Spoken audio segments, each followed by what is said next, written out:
اعوذ باللہ من الشیطان الرجیم، بسم اللہ الرحمن الرحیم۔ میں عدنان علی فاروقی ہوں اور میں مدھو مالا کے بہاف پہ آپ کو ایک اور لیکچر دے رہا ہوں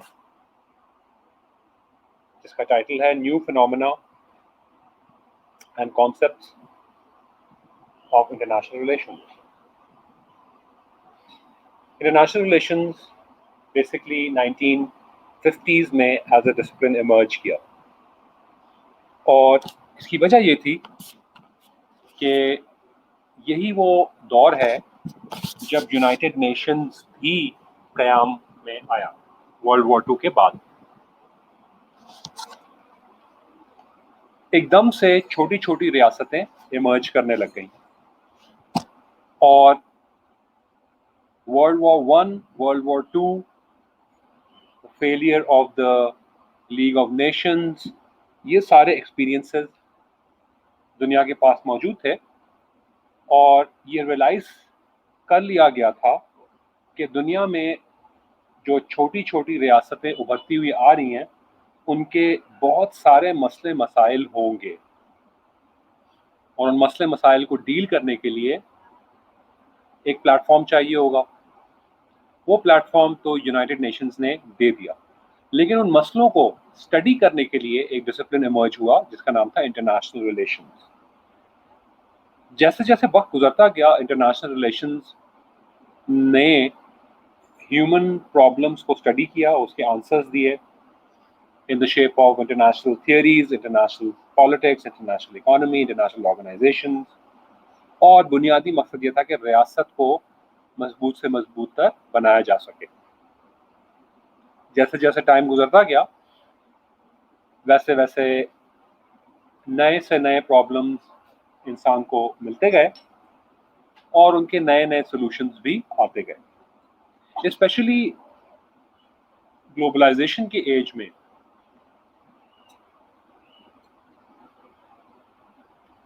یہ پرابلمز بہت نئے نئے قسم کے تھے، and the world was faced with a lot of new issues as well. So globalization کی ایج میں انٹرنیشنل ریلیشنز نے بہت سارے نئے کانسیپٹس، نئے فینومیناز انٹروڈیوس ہوئے۔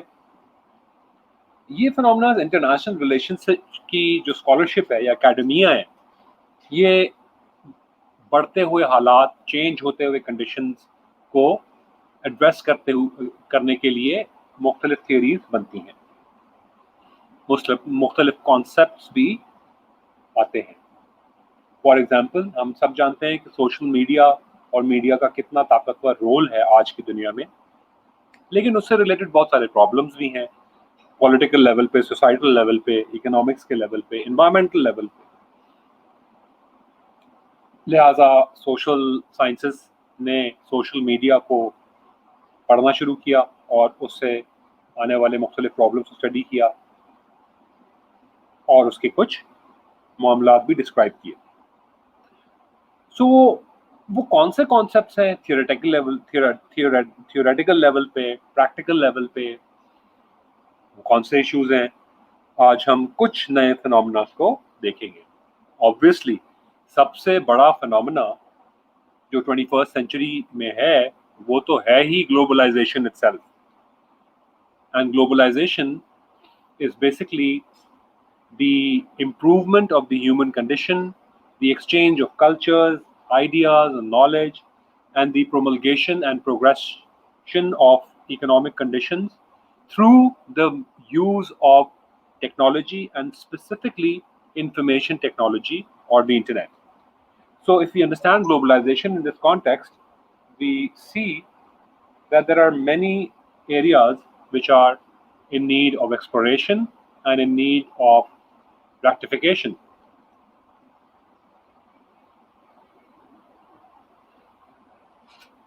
یہ فینومیناز بہت زیادہ ہیں، اور ان کو پڑھنے کے لیے، ان کو انڈرسٹینڈ کرنے کے لیے انٹرنیشنل ریلیشنز نے بہت ساری سب ڈسپلنز بھی فارم کر دی ہیں۔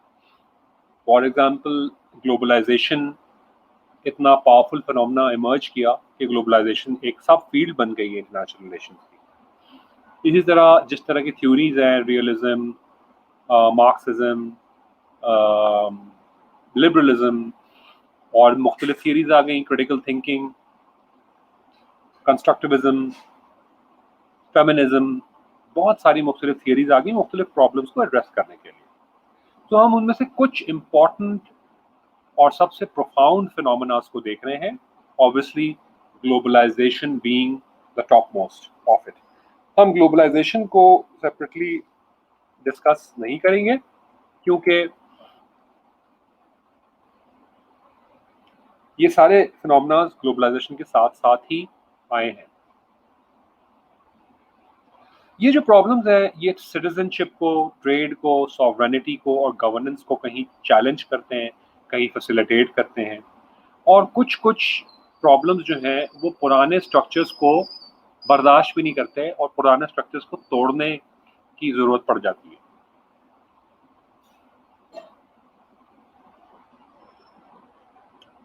فار ایگزامپل کیپٹلزم کو توڑ کے ایک نئی چیز بنائی گئی جو کہ اس سے زیادہ مؤثر تھی، at least on paper, theoretically, وہ نیو لبرلزم تھی. اسی طرح مختلف چیزیں کمپیٹ کر رہی ہوتی ہیں، کچھ چیزیں جیت جاتی ہیں، کچھ چیزیں ختم ہو جاتی ہیں. وار کو اگر آپ دیکھیں تو وار فائٹنگ یا وار کا فنومنا بھی بہت زیادہ چینج ہو گیا ہے. ہمارے پاس اب ٹیررزم آ گئی ہے، ٹیکنالوجی کے بیسس پہ بہت ساری جنگیں لڑی جاتی ہیں، missiles, nuclear technology, satellite imagery, بہت ساری چیزیں چینج ہو گئی ہیں. سوشل میڈیا کو فیسیلیٹیشن مل گئی ہے، سیٹلائٹ چینلز کھل گئے ہیں. بہت سارے چینجز ہیں، بہت سارے فینومیناز ہیں، اور انسان کی زندگی ان سارے فینومینا سے افیکٹ ہوتی ہے. So the first of these phenomena is multilateralism. Multilateralism بنیادی طور پہ ایک آسان سی چیز ہے سمجھنا، لیکن اس کا افیکٹ بہت پروفاؤنڈ ہے.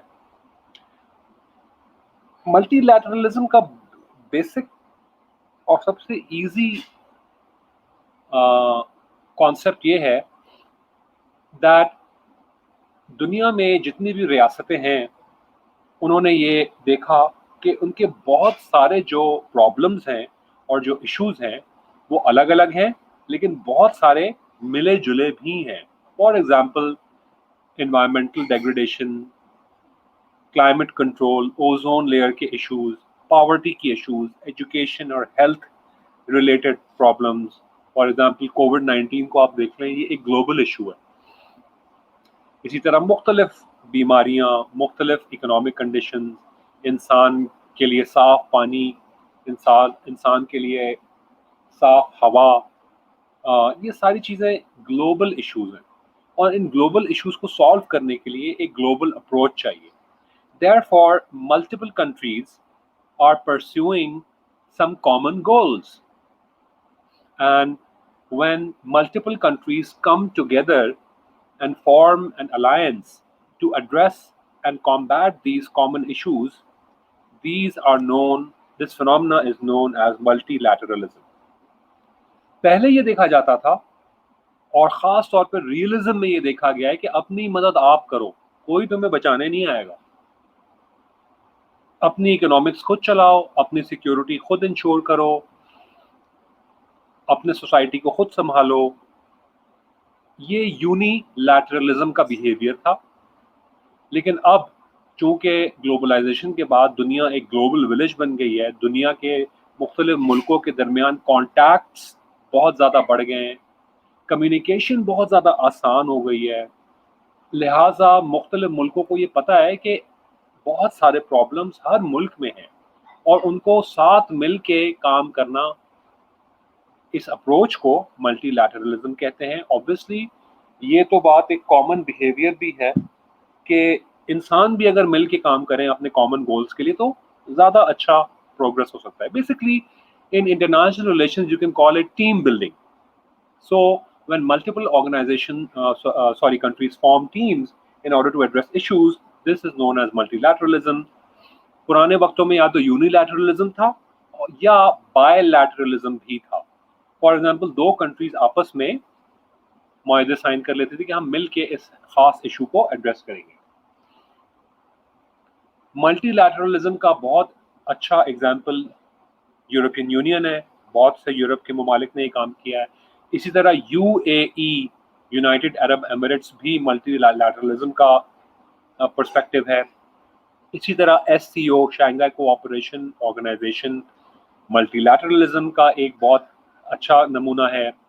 کچھ اور جو نیچے میں نے لکھی ہوئی ہیں، کیوٹو پروٹوکول، نافٹا، یہ بھی اسی کی مثال ہیں. کیوٹو پروٹوکول بنیادی طور پہ جاپان میں ایک اگریمنٹ سائن ہوا تھا between many countries of the world to address the environmental issues which are causing grave dangers to humankind.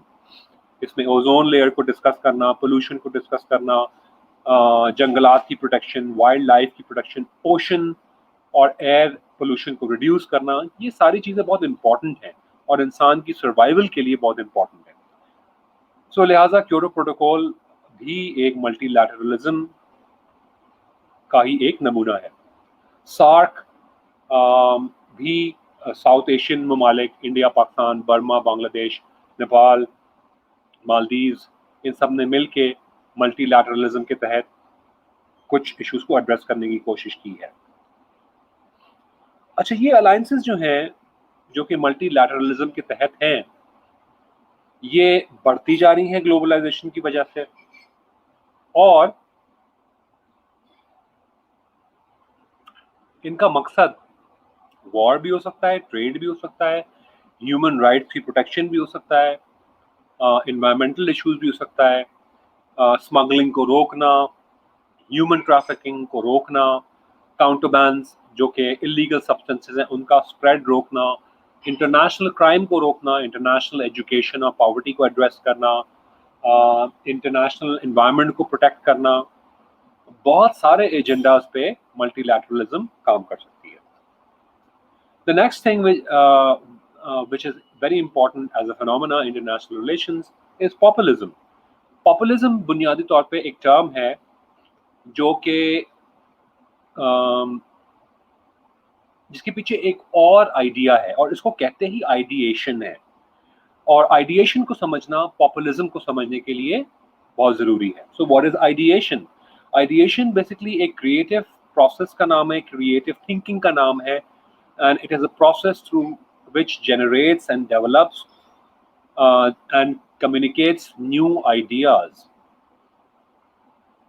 It is extremely important. اور اس دفعہ یہ جو صدی ہے، یہ this is also known as the century of ideas. Right now, no race, no human race, no nationality, no company, no corporation, no international organization, nothing is more important than an idea. A good, brilliant idea is the most important thing in the world, whether you're talking about an individual idea or the idea of a state or the idea which has been generated through by international organizations, the generation or development or communication of an idea through political science, through management sciences, through engineering. کسی بھی قسم کا کوئی idea جو ہے آج کی دنیا میں سب سے زیادہ امپورٹنٹ چیز آئیڈیا ہوتا ہے. اکثر آپ نے سنا ہوگا اپنا آئیڈیا کسی سے شیئر مت کرنا. بالکل ٹھیک سنا ہے آپ نے، کیونکہ آپ کے آئیڈیا کو بہت سے لوگ چوری کر لیتے ہیں اور اس کے بعد اس کو ٹریڈ مارک کراتے ہیں، اور آپ کو پتہ بھی نہیں چلتا، اور آپ کے آئیڈیا چوری ہو چکا ہوتا ہے، اس پہ کروڑوں روپے کمائے جا رہے ہوتے ہیں. بہت ساری مثالیں ہیں اس کی. فیس بک کسی اور نے بنایا تھا لیکن مارک زکرمن نے اس کو یوز کیا. اسی طرح بہت سارے انٹرنیٹ کے سافٹ ویئرز، بہت ساری میڈیسنز، بہت سارے دیگر معاملات، آئیڈیاز آپ کے چوری ہو جاتے ہیں، اور the next thing you know is کسی نے اس کو ٹریڈ مارک کرا لیا ہوتا ہے. فار ایگزامپل، ایک اور بڑی مزے کی مثال، باسمتی رائس. آپ کو پتا ہے کیا باسمتی رائس کی سب سے زیادہ ورائٹی اور سب سے بہترین کوالٹی کون سا ملک پروڈیوس کرتا ہے؟ جی ہاں، پاکستان. لیکن پاکستان اپنا باسمتی رائس دنیا میں ایکسپورٹ نہیں کر سکتا. کر تو سکتا ہے لیکن اس کو پاکستانی باسمتی رائس کہہ کے ایکسپورٹ نہیں کر سکتا. اس کی وجہ یہ ہے کہ انڈیا نے یہ جو لفظ ہے باسمتی، یہ ٹریڈ مارک کرا لیا ہے، اور اب پوری دنیا میں یہ تاثر ہے کہ اگر رائس انڈیا سے آئے گا تبھی باسمتی ہوگا، اور چاہے آپ کچھ بھی کر لیں اس کے لیے ایک بہت بڑی لیگل جنگ لڑنی پڑے گی آپ کو، جو کہ پاکستان نہیں لڑ رہا، لیکن باسمتی رائس کا ٹریڈ پوری دنیا میں ایک بہت بلینز آف ڈالر کا ٹریڈ ہے یہ، اور پاکستان صاحب باوجود اس کے کہ ہم بہترین باسمتی رائس بناتے ہیں، ہم اس کو باسمتی رائس کہہ کے ایکسپورٹ نہیں کر سکتے۔ اسی لیے ہم یہ بھی دیکھتے ہیں کہ بہت سارے تاجر جو کہ دبئی میں بیٹھے ہوئے ہیں وہ پاکستان کا باسمتی رائس امپورٹ کرتے ہیں دبئی، یعنی کہ پاکستان سے منگواتے ہیں کھلا، اور اس کو وہاں پیکج کرتے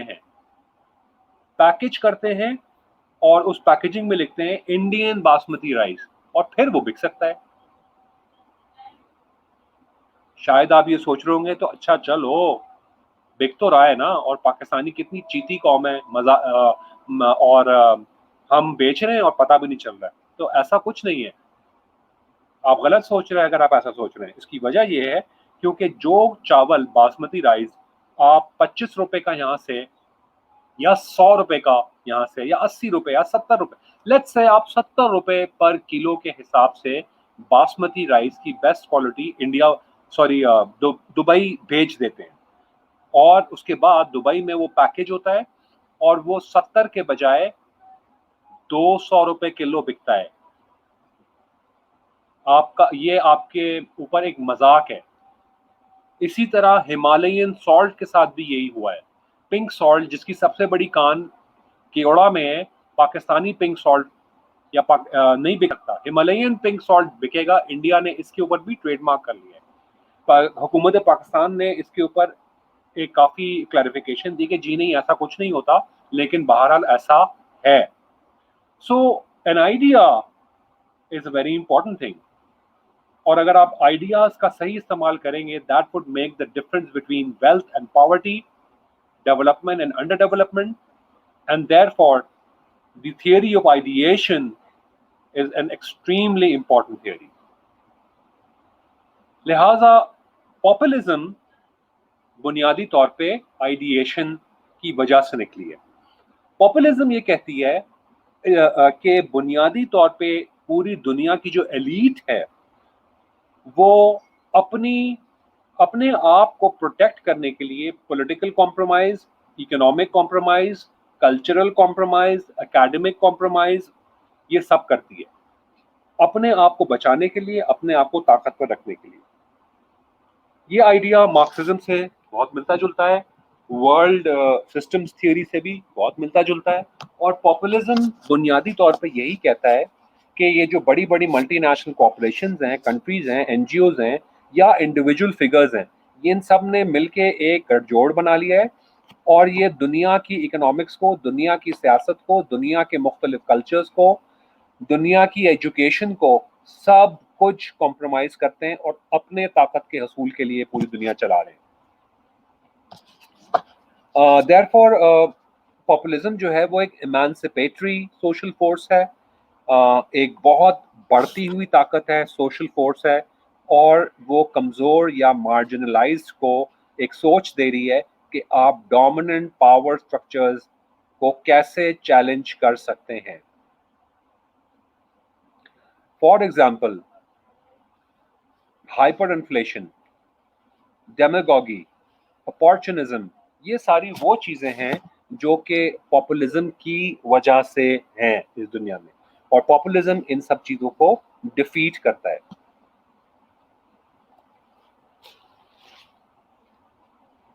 next thing in line, next phenomena in line is constructivism. Constructivism بھی ایک انٹرنیشنل ریلیشنز کی تھیوری ہے، اور وہ traditional tenets of international relation کو ریجیکٹ کرتا ہے۔ کنسٹرکٹیوزم بنیادی طور پر یہ کہتا ہے کہ جتنی بھی significant aspects of international relations ہیں، چاہے وہ ریئلزم نے دیے ہوں، چاہے وہ لبرلزم نے دیے ہوں، چاہے وہ انارکک آرڈر کی بات ہو رہی ہو، چاہے وہ ہیجمون کی بات ہو رہی ہو، چاہے وہ انٹرنیشنل ٹریڈ اور اس کا خاص نظام کی بات ہو رہی ہو، بنیادی طور پہ یہ تصور کیا جاتا ہے کہ یہ ساری چیزیں اس لیے ایسی ہیں کیونکہ دنیا ایک خاص انٹرنیشنل پریشر میں ہے، اور ہیومن نیچر کی وجہ سے جو چیزیں جیسی ہیں وہ ویسی ہی ہیں۔ فار ایگزامپل، اگر انسان سیلفش ہے تو وہ جنگیں لڑ رہا ہے اور اسی لیے جنگیں ہو رہی ہیں۔ اگر انسان جو ہے وہ طاقت کے پیچھے ہے تو طاقت بہت امپورٹنٹ ہے۔ اگر دنیا کو ریاستوں میں بانٹا گیا ہے تو یہ ضرورت تھی۔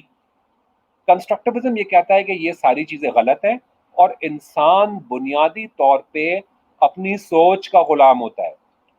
لہٰذا again constructivism talks about breaking all those power structures and rethinking about how the world must be run. اسی لیے کنسٹرکٹیوزم اور پاپولزم ملتے جلتے ہیں۔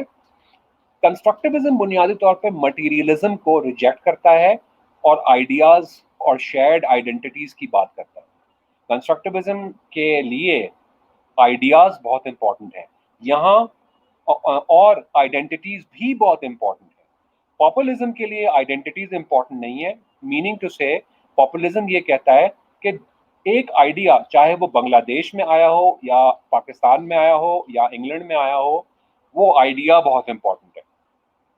لیکن کنسٹرکٹیوزم یہ بھی کہتا ہے کہ ہاں وہ آئیڈیا تو بہت امپورٹنٹ ہے، لیکن ساتھ ساتھ لوگوں کی جو آئیڈینٹیٹیز ہیں، چاہے وہ ریلیجس آئیڈینٹیٹیز ہوں یا ایتھنک آئیڈینٹیٹیز ہوں، وہ بہت امپورٹنٹ ہے مینٹین کرنا۔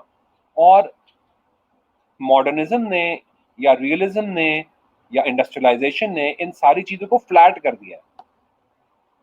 انسان کی کوئی آئیڈینٹی نہیں ہے سوائے اس کے کہ وہ ایک کام کرنے کی مشین ہے۔ آج انسان اپنی نیشنلٹی یا اپنے ریس یا اپنے کلچر کی وجہ سے کم پہچانا جاتا ہے، اس لیے پہچانا جاتا ہے یہ وہ بہت بڑا ڈاکٹر ہے، بہت بڑا انجینئر ہے، وہ بہت بڑا بزنس مین ہے۔ کنسٹرکٹیوزم ان چیزوں کو ریجیکٹ کرتا ہے اور کہتا ہے کہ انسان کی صرف یہ شناخت نہیں ہوتی، انسان کی اور بہت پرانی شناختیں ہیں جن کو الائیو رکھنا بہت ضروری ہے ایک سین سوسائٹی کے لیے، ایک سین گلوبل سوسائٹی کے لیے۔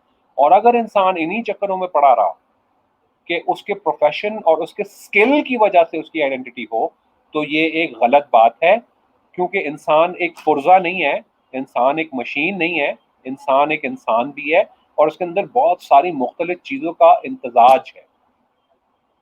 لہٰذا کنسٹرکٹیوزم بنیادی طور پہ کہتا ہے کہ ریئلزم، نیو ریئلزم، لبرلزم اور نیو لبرلزم کی جتنی بھی چیزیں ہیں وہ سب کی سب مٹیریل ورلڈ کو ایڈریس کرتی ہیں۔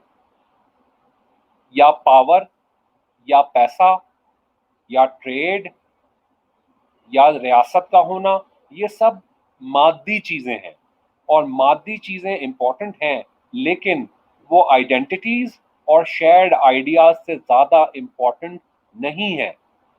اور جب تک یہ پریکٹس ہوتی رہے گی، انسان چاہے جتنی بھی ترقی کر لے وہ اندر سے مرتا جائے گا اور اداس ہوتا جائے گا اور نفسیاتی بیماریوں میں مبتلا ہو جائے گا۔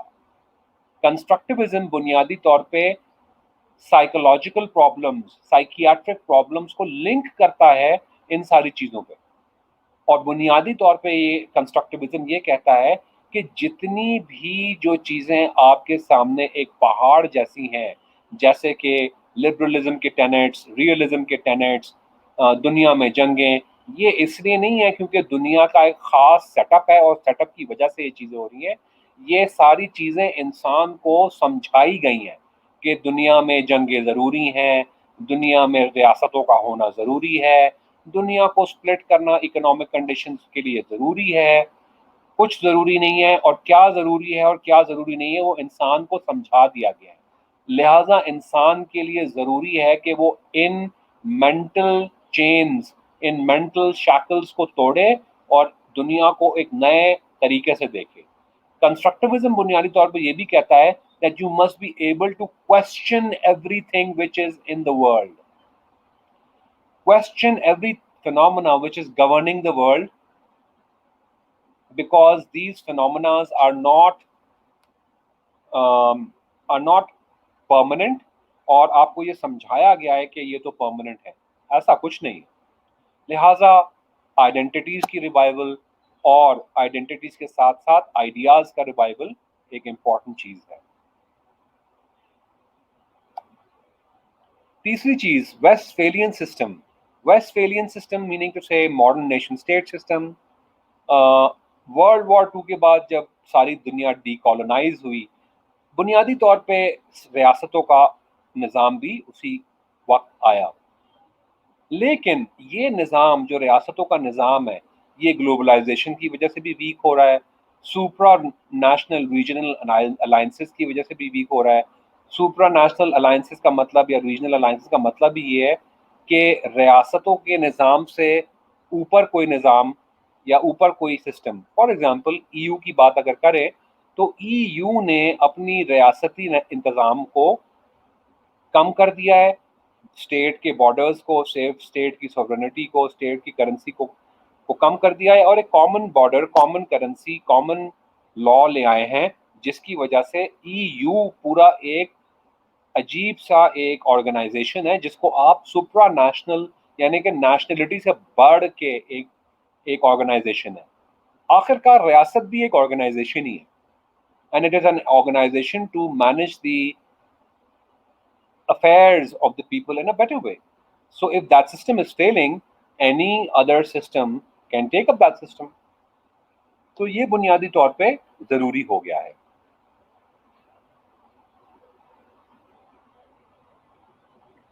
ویسٹفیلین سسٹم ویک ہوتا جا رہا ہے اور ہم دیکھتے ہیں کہ نان اسٹیٹ ایکٹرز اور انٹرنیشنل آرگنائزیشنز بہت زیادہ طاقتور ہوتے جا رہے ہیں.